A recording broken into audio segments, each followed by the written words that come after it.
भिंड में स्थित है उसमें प्रारंभ की जाएगी। इसमें सर्वप्रथम पोस्टल बैलेट काउंट किए जाएंगे। पोस्टल बैलेट वर्तमान में डिस्ट्रिक्ट ट्रेजरी में एवं जो प्रतिदिन प्राप्त हो रहे डाक से वो लाहार, महगांव और गोहद में स्टोर्ड हैं।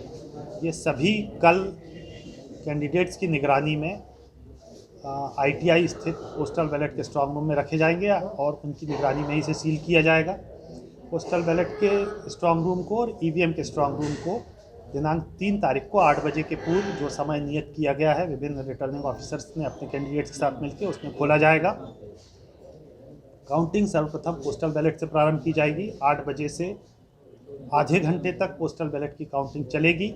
यदि उस समय तक पूर्ण हो जाती है तो EVM की काउंटिंग प्रारंभ कर दी जाएगी। यदि उस समय तक पूर्ण नहीं की जाती है तो 8:30 बजे से EVM की काउंटिंग भी प्रारंभ कर दी जाएगी। इसके अतिरिक्त वहाँ पर 5 प्रवेश द्वार हैं। प्रवेश द्वार क्रमांक 1 वरिष्ठ अधिकारियों, ऑब्जर्वर इत्यादि के लिए रहेगा। प्रवेश को द्वार क्रमांक 2, 3 मतगणना कर्मचारियों के लिए रहेंगे और प्रवेश द्वार क्रमांक 4, 5 ये मीडिया कर्मी, कैंडिडेट और उनके एजेंट के लिए रहेंगे। जो विधानसभावार टेबल नियत की गई हैं उसमें भिंड में 21 टेबल EVM की गणना के लिए हैं और 5 टेबल पोस्टल बैलेट की गणना के लिए हैं।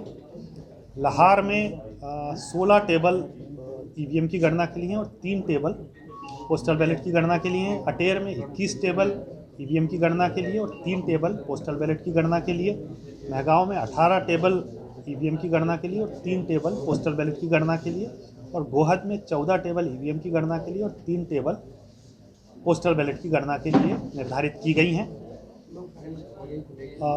जो काउंटिंग एजेंट हैं वो हमारे द्वारा जाली लगाई गई है सुरक्षा के लिए, जिससे EVM की सुरक्षा हो सके। जाली के बाहर से ये कार्य देखेंगे और पोस्टल बैलेट भी जाली के भीतर की गिनती की जाएगी।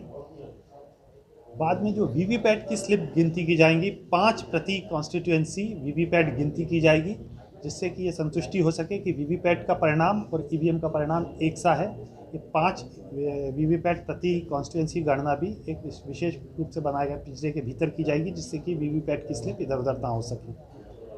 सर, चूँकि इस बार जो टेबलें हैं बढ़ाई गई हैं, तो क्या उम्मीद है रिजल्ट आने में लगभग कितना समय लग सकता है? देखिए, पिछली बार शायद बहुत ज़्यादा समय लगा था, उसी को देखते हुए मेरे द्वारा टेबल बढ़ाने की ये कार्रवाई की गई है। तो उम्मीद है कि पिछली बार से चूँकि हम 1.5 गुनी टेबल बढ़ा रहे हैं तो उस हिसाब से अनुपात में समय भी हमारा कम हो जाएगा और शाम तक मुझे लगता है कि काउंटिंग समाप्त हो जाएगी।